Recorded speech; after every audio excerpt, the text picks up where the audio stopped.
आई पहुँ गरीब घर स्वागत अछि कहूँ ना। आई पहुँ गरीब घर स्वागत अछि कहूँ ना। मोन मोर हुलस गेल खन कई कंगना। फूल पान लो स्वागत करै छी, हृदय सँ हम गबै छी, करै छी स्वागतम स्वागतम। तऽ सबके जते जे सचिव छथि, प्रभारी छथि, अध्यक्ष छथि, सबके हार्दिक स्वागत करै छियनि आ दहेज मुक्त प्रथा भारतके हृदयसँ अभिनंदन करै छियनि जे एतेक नीक मंच सबके लेल समाजमे अनलथि। जय मिथिला, हम सरोजा और अहाँ सब देख रहल छी मिथिला तक न्यूज। अहाँ सबके देखा दी जे हम पहले पाछा ई बैनर देखायब दहेज मुक्त भारत। आ जे पूरे भारत के दहेज मुक्त जे एकटा कुरीति अछि पूरे भारत में दहेज, जाहिके लेल जे छै से बहुत सारा बेटी के मारि देल जाइए, ओहि पर जे छै से ई संस्था काज कऽ रहल छथि। हम सब हम कहि सकै छी जे संस्थासँ हमहूँ जुड़ल छी। हम मीडिया प्रभारी छी, प्रदेश मीडिया प्रभारी, आ ओहो के जरिए और एक मीडिया के भी जरिए जे छै से एहिके प्रचार प्रसार, जेना आब जे हेतै सामूहिक विवाह किछु दिनके बाद मई सबमे जे छै से आइ मीटिंग भेलनि हेँ दहेज मुक्त भारतके जे मधुबनीके कार्यकर्ता सब छथि, मेंबर सब छथि, से आइ मीटिंग भेलैए। और मीटिंगमे जे छै से केना कन्यागत तक ओ गरीब लड़की जिनका परिवारके जे छै से आर्थिक स्थितिके कारण ओ धूमधामसँ या हुनका जे होइ छनि विवाह नहि भऽ पबै छै या दहेज मांगै छथिन, तऽ हमसब अपना संस्थासँ जे छै से दहेज मुक्त जे छै से शादी करबै छियै। आ लड़का भी अगर केओ छथिन जे नहि हम अपन बेटाके बिना दहेजके विवाह करायब, तऽ एहि संस्थासँ जुड़ै छथि और ओहिके जरिए जे छै से हम सब ओहि अनुसार जे छै लड़की दै छियनि और शादी दहेज मुक्त शादी जे होइ छै। और एकटा संस्थाके जे मोटिव छै दहेज मुक्त भारत बनबैके, ओहिसँ हमसब अग्रसर छी। आ विशेष जे छै से हमरा संस्थाके जे छथिन सीनियर छथिन, प्रभारी छथिन, प्रदेश प्रभारी छथिन डॉक्टर अनीता झा, हम हिनकासँ शुरुआत करब जे दीदी एतऽ मीटिंग जे भेलैए ओहि सबके बारेमे जे छै विशेष अहाँ कहियौ। आई दहेज मुक्त भारत संस्था के मधुबनी जिला की तरफ से जतेक भी महिला जुड़ल छी हमसब से तिनकर आई मीटिंग राखल गेलैए। और एहि साल पिछला साल विवाह सामूहिक विवाह बेनीपुर में भेल रहे जोड़ा सबके, और एहि बेर एहि साल बेसी जोड़ा जतऽ हेतै ततऽ ई विवाह राखल जेतै। ताहिके लेल एखन मधुबनी के आई हमसब मीटिंग केलहुँ हैं।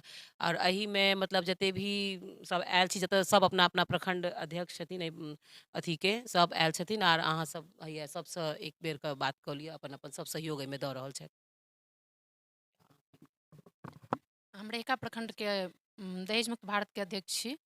और हम बहुत कोशिश कऽ रहल छी अपना भरि जे अपना समाज में जतेक गरीब या मिडिल क्लास के जे परिवार छथि, जे अपना बेटी के बढ़िआँसँ धूमधामसँ बरियाती सजा कऽ विवाह नहि कऽ सकैत छथि, जे मजबूर ने मंदिर पर कऽ लै छथि या ओहिना कऽ लै छथि, ताहिके लेल हमसब कार्य कऽ रहल छी। हमर संस्था काज कऽ रहल छथि जे एक जगह सामूहिक विवाह हेतै आ ओहिमे गार्जियनके एकोटा रुपैआ नहि लगतनि। बियाह रातिके जतेक खर्चा होइ छै से ई संस्था उठा रहल है। तैँ अपने समाजके सब लोकसँ आग्रह है जे विशेषसँ विशेष एहि संस्थासँ संपर्क करी और ओहि जोड़ाके एतऽ तक पहुँचाबऽके हमर सहायता करी। और सहायतामे संपर्क नंबर देल है, एहिपर ओहि नंबर पर संपर्क करे जाय। हमर नाम भेल ज्योति झा, हम मधुबनी के जिला अध्यक्ष छी। हमर नाम भेल नीलम चौधरी और हम बिहार प्रदेश सचिव छी। और हम एहि संस्थाके द्वारा आम पब्लिकसँ अपील करै छी, निवेदन करै छी कि जे भी केओ गरीब परिवारसँ छथिन ओ एहि विडम्बनामे नहि पड़ी कि सामूहिक विवाह केलासँ हमर हँसी हैत। ओ अपन आर्थिक स्थितिके ध्यानमे रखथि और अपन बेटीके जे शौक होइ छै, जे धूमधामसँ शादी भेल और हर विधि व्यवहार भेल, ओहि चीजके ध्यानमे राखथि, एहि सामूहिक विवाहमे भाग लथि और अपन बेटा बेटीके शादी करथि। एहिसँ हुनकर जे भी आर्थिक तंगी छनि ओहो बचतनि और जे भी हुनकर शौक मनोरथ छथि ओ भी पूरा हेतनि। नंबर देल छै बैनर पर, अगर किनको भी एहि शादीमे अगर भाग लैके छनि और सहयोग दैके छनि तऽ ओहि नंबर पर संपर्क करू। धन्यवाद। हम आरती झा, ई दहेज मुक्तसँ जुड़ल छी, राजनगर प्रखंडसँ हम छी और उपाध्यक्ष छी। हमर अध्यक्ष बैसल छथि, ओ अहाँके सूचना दऽ रहल छथि। प्रणाम। जय दहेज मुक्त भारत के हम राजनगरसँ प्रखंड अध्यक्ष छी। हमर नाम कुमारी सोनी अछि। हमर सासुर सिमरी अछि, नैहर के थाही अछि और हम समाज सेवामे बहुत दिनोसँ जुड़ल छी आ जते दिनहीन जे अबला छथि जे अपना आपके मानि लेथि जिनका पिता नहि छनि, जिनका हमरो सबके एक समय रहै जे माँ नहि रहै तऽ केना केना कऽ शादी भेल, तऽ बहुत ओहि समय तऽ ई दहेज मुक्त भारत नहि रहै और आब ई दहेज मुक्त भारत एलैए तऽ ई बैनर पर नंबर छै। तऽ हम सबसँ निवेदन करै छियनि जे आबि कऽ आ ई जे छै दहेज मुक्त भारतमे अपन बेटा बेटीके जे बिना गिनतीके, बिना अथीके आ बिना की कहै सर पर एकटा ताजके समान हुनका जे छै से सत्कार भेटतनि एहिमे अयलासँ, तऽ ओ एहिमे विवाह करथि। हम रीना सराफ छियै। हम मधुबनी से दहेज मुक्त भारत के प्रभारी छियै, जिला प्रभारी। और आज हम सब गोटे मिल के बैठक कैलिए है, कियाकि आगामी कुछ दिन के बाद दहेज मुक्त के दहेज बिना शादी सबके अभी होते। अभी जगह ई सब नहीं फाइनल भेले है, लेकिन हाँ जल्दी ही एकर सबके बतावल जेतै। तऽ अहाँ सब गोटे मिल के सहभागी करू और अपन अपन अगल बगल में जितने भी मतलब जिनका भी जरूरत हो तो ई नंबर पर संपर्क करके ई अवसर के लाभ उठाओ।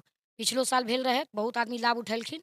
एहि बार भी हम चाहे छी कि अच्छा से सब कोई लाभ उठाओ, कि दहेज मुक्त भारत के नाम जोरों शोरों से सब जगह अपन आवे। ई और कहब हम लोग बैठक अभी कैलहुँ हँ, आब देखै छियै आगे की विचार होइ छै, कतऽ जगह फाइनल हो जाए ओकरा बाद आगे बात अहाँके बतावल जाएत। नमस्कार। झा मधुबनी जिला सचिव छी। हम कहऽ चाहै छी कि जते पैसा अहाँ बेटीके बियाहमे फालतू खर्चा करबै, ओहि पैसाके अहाँ ओकरा पढ़बियौ लिखबियौ, ओकरा बैंक बैलेंस कऽ दियौ जे ओकरा नीक खराब दिनमे काज एतै। ओ पैसाके फालतू अहाँ शोर शराबा कऽ कऽ अथी नहि खर्चा करू और एहिमे आबि कऽ अहाँ सब शादी करू। ताहिसँ अहाँके बेटीके पैसो बचत, ओ पैसा हुनका काम आबि जेतै। और ई बहुत नीक संदेश छै, ई आसपास अहाँ सबके कहियौ, सब एहिमे जुड़थिन, सबके लाभ प्राप्त होबक चाही। टुक हम प्रभारी जी से बात करब। ई दहेज मुक्त भारत जे छै से कतेक साल से अहाँ जुड़ल छी एहिमे? दहेज मुक्त भारत संस्था में लगभग हम 3 साल से जुड़ल छी। आ संस्थापक के छै? एहि के संस्थापक राष्ट्रीय अध्यक्ष छथिन आनंद भाई और डॉक्टर शफालिका शर्मा महिला के छथिन। बहुत नीक बात कहलथि है जे दहेज मुक्त भारत जे छै से दहेज जे छै से बहुत बड़का कुरीति बनल जाइत है और ई एकटा संस्था लऽ कऽ पूरे भारतमे अयलथि है। ई नहि जे मतलब एगो देखाबै लए जे एगो जरूरतमंदके ही एतऽ शादी करायल जायत। एतऽ अगर पढ़ल लिखल बहुत आदमी एहिसँ जुड़ै छथिन आ हुनकर मोटिव रहै छनि जे दहेज मुक्त अगर हम शादी करेबै अपन बेटा आ बेटीके, ताहिसँ समाजमे जे छै से नीक संदेश जेतै। ई जरूरी नहि छै जे दहेज मुक्त भारत आर्थिक मंद जे जिनकर आर्थिक स्थिति कमजोर छनि हुनके टा एहि स्टेज पर जे छै से शादी विवाह। हम हुनको संदेश देबनि जे आर्थिकसँ सम्पन्न छथि, जिनका पैसा कौड़ीमे कोई कमी नहि छनि, लेकिन ओ एकटा समाजमे संदेश दऽ सकै छथिन अपन बेटा बेटीके एहि संस्थासँ विवाह करा कऽ, जे दहेजके लेल कतहु ने कतहु ओ बड़काके देख कऽ छोटका जे ओहिसँ नीचाँ रहै छथिन ओ दहेज सीखै छथिन। हुनका एगो संदेश भेटतनि जे बड़का आदमी जे जिनका पैसा छलनि हेँ ओ दहेज मुक्त विवाह करै लेतै, तऽ हम किया नहि अपन बेटा बेटीके कराउ। तऽ समस्त पहिले ई जे सोच छै से पहिले बेटावलाके बदलऽ पड़तनि। कतहु ने कतहु हुनको बेटी रहै छनि, अगर बेटाके दहेज मुक्त करेथिन तखने टा बेटीके दहेज मुक्त हेतै। हम बेटा बिना दहेजके देबनि तखने बिना दहेजके बेटा लेबै। तऽ एकटा ई संस्था बहुत नीक काज करैत अयलथि है, पिछला साल भी बहुत नीक काज केलथि और मधुबनी जिलासँ जतेक महिला ग्रुप छथिन बहुत नीक काज केलथि। और ई ग्रुपके बारेमे विशेष बता दी जे ई जे छै से ई नहि छै बिना दहेज मुक्त भारतसँ जुड़ल छथि और ओहि आदमी सबके आनै छथि। ई सब जे छथिन से मधुबनीमे हिनका सबके दोसरो संस्था मधुबनी मैथिलानी समूहसँ चलै छनि, जाहिसँ जे छै ताहिके तहत जे छै से गरीब गुरुआके हमेशा जे छै से सपोर्ट करैत एलखिन हेँ। अगर कोनो देखलिए मधुबनीमे जे डॉक्टर अनीता झाके एतऽ आयल हेथिन तऽ ओ खाली हाथ नहीं गेल हेथिन आ जतेक हिनका यथाशक्ति छनि ओहि अनुसारसँ हमेशा ई आगाँ रहै छथिन। तऽ समस्त समाजके कहबनि जे जतेक पढ़ल लिखल छी से सबसँ पहिले आगाँ आओ आ अपन बेटा बेटीके बिना दहेजके एहि दहेज मुक्त भारत संस्थासँ जुड़ू, ताकि अहाँके देख कऽ जे छै से ओहिसँ छोटका पायदानके जतेक समाजमे लोक छथिन सेहो एकटा मोटिव छै दहेज मुक्त भारत होय, दहेजके नामो नाम जे छै से हटै आ बेटी सुखी सम्पन्न अपन घरमे आ खुशहाली पूर्वक अपन परिवारके साथ रहैत। धन्यवाद।